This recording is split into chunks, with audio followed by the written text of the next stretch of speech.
E.J. Manuel, former NFL quarterback, on what he sees with the Browns quarterback situation.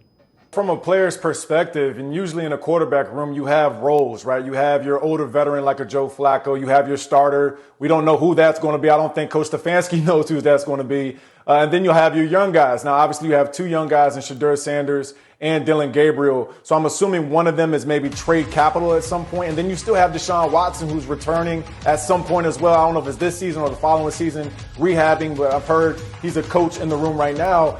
To me, this just looks like another issue for the Browns. And if you're trying to compete in this division where you have Joe Burrow, you have Lamar Jackson, obviously Aaron Rodgers with the Pittsburgh Steelers, you need to know who your quarterback is at this point. Like, you can't go into training camp saying, all right, well, we're just going to roll the ball out there and figure out who the best guy is based off of preseason. You need to have a pecking order. This team needs to know who the leader is. And at this point in the offseason, I'm just not really liking where the Browns are because of the quarterback conundrum. Again, maybe they try to use the young guys as draft capital, but I don't know. And look, 2026 draft, Jeremy's right. A bunch of potential first-round picks, maybe even 4 or 5 guys who could be first-rounders. I just don't understand why you draft 2 quarterbacks in this draft.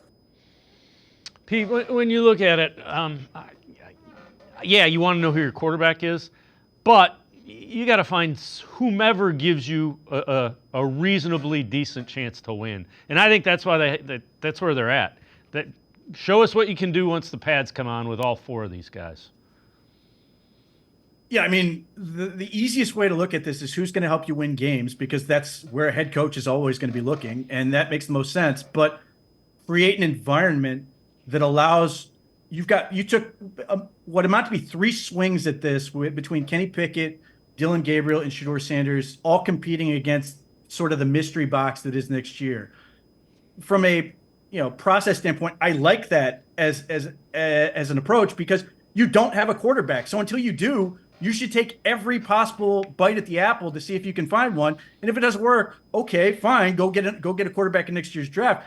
But as long as the Browns take the approach that they're going to put these guys in position to succeed, and if one of them can take that and run with it and be an impact player, great, then the Browns find their option. But if not, then you've just got to find the guy who's going to help you win.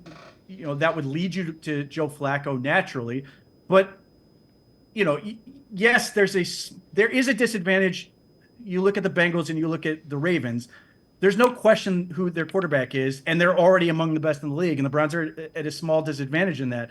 But given that the Browns are at a disadvantage of that, they might as well lean into it and use it to the best of their ability to see if they can find something that's going to work for them. Because if one of these guys, if Pickett or Gabriel or Shedeur can be an answer, something that can extend beyond this year and be a real quarterback, then all of a sudden the Browns have 2 first-round picks next year, second, third, all the rest, and they can build around those players. So the incentives are there for them to see what these kids can do and really lean into it. My personal opinion, I hope Kenny Pickett and Joe Flacco never see a preseason rep and just let those 2 young guys go at it. And most of the work's going to come in the joint practices anyway, and see what's going to give you the best chance to win football games. Yeah, and you know what?